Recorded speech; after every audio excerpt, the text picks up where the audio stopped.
they have all that purple and the lights and all of that. And we've seen it kind of take root and get copied throughout a bunch of industries. And so now when it comes back, it can't rely on just that visual spectacle to draw more people in. The story has to, and it sounds like what I'm hearing is the story isn't compelling enough. Perhaps. I'm interested to hear what the chat says. But yeah, is that what is it? Am I gathering that from you? Like the story could use a little oomph? Yeah, absolutely. Like the story just needed a little bit more. I mean, it's almost like, and I've been having this conversation with other people. If you look on Rotten Tomatoes, a whole bunch of other critics feel the same way. I think this movie's got like 68, 70%. It's like something way low for Avatar. But this is like when you used to see Michael Jordan playing on the Bulls, and now you're seeing Michael Jordan playing on the Wizards. Yeah, it's like, this is good. You still might drop 30 on them, but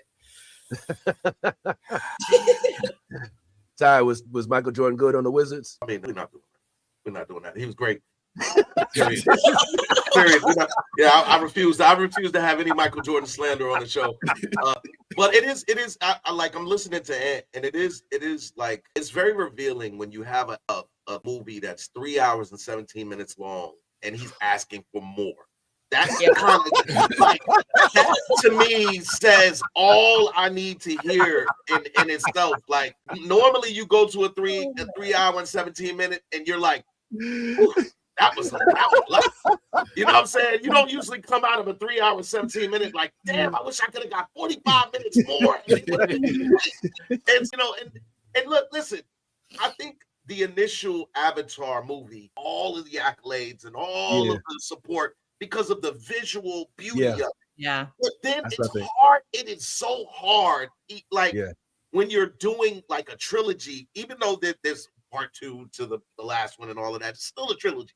And it's like it's hard to keep up that momentum when you've already put something out there and now it's been seen. It's one thing when it's never been seen before, right? Right. And then when you see it again, you're like, okay, all right. And then by the time you get to the third one, you're like, all right, if we ain't doing something different, what I'm saying?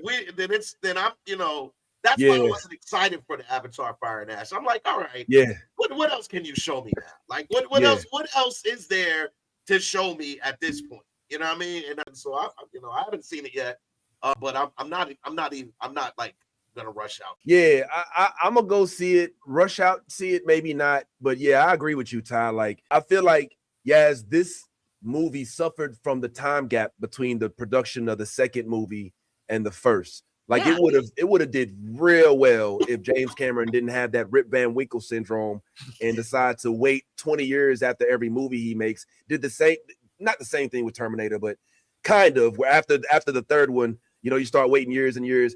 But you notice, like, same thing with Terminator. Like when he had Terminator, it was highly acclaimed. So, what happens? T2 comes out like just a few years later, and they ride that wave. In fact, some would say T2 may have been better than the first one. It was. It was. But with this one, you're like, holy shit! Like, do we even care? Like, this is a whole new generation. It's kind of like the Incredibles. Remember the Incredibles waited a whole nother generation for another sequel. You know what I mean? It's like, come on, man. So I think that this movie, it was good. It was really good. And they say it was good.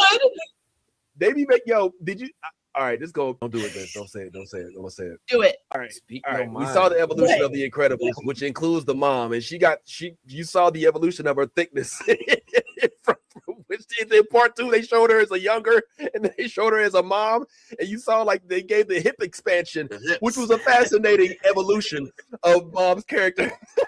Because they showed the dad too, like the dad, he was young, he was skinny, you know what I'm saying, and they showed like how he matured and all of that. So it just went a part of it. But it's life as it is. So I will look forward to seeing Fire and Ash or whatever, but I'm not going to see it with the same level of enthusiasm that I would have if they had the wherewithal to have put this movie out way before. Why did they wait so long? Does anybody know, real quick?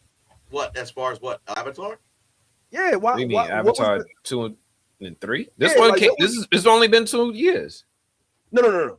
Since the first one to create a sequel. I believe the first one came out in like 2004. Somebody fact check me. I think the first one. James Cameron, he said he wanted a certain level of visuals that technology just couldn't deliver at the time. And he also wanted to do some more research into the authenticity of things. So I don't know if you guys know this about James Cameron. First off, I think he's probably the living greatest director right now. Like he's in the top 5, hands down. Oh, wow. Okay. And I say that confidently because he doesn't really ever miss. Like when you look at his filmography, you look at his body of work, it's not just good movies. They're like really like amazing movies. But what he does is he does this level of research that you don't see from other people.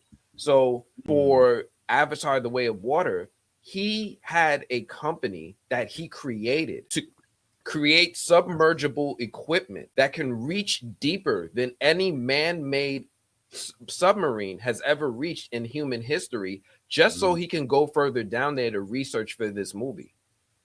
He created, now think about that for a second. He created a robotics company to exceed what the government has done as far as exploring our oceans.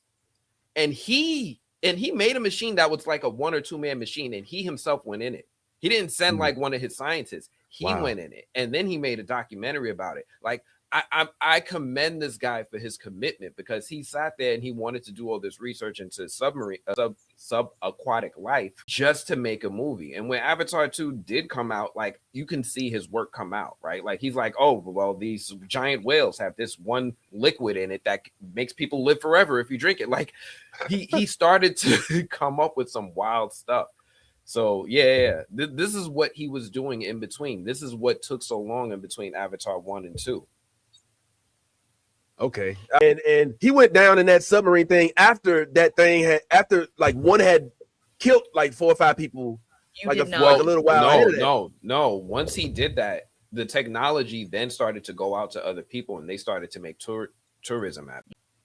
Oh, nah.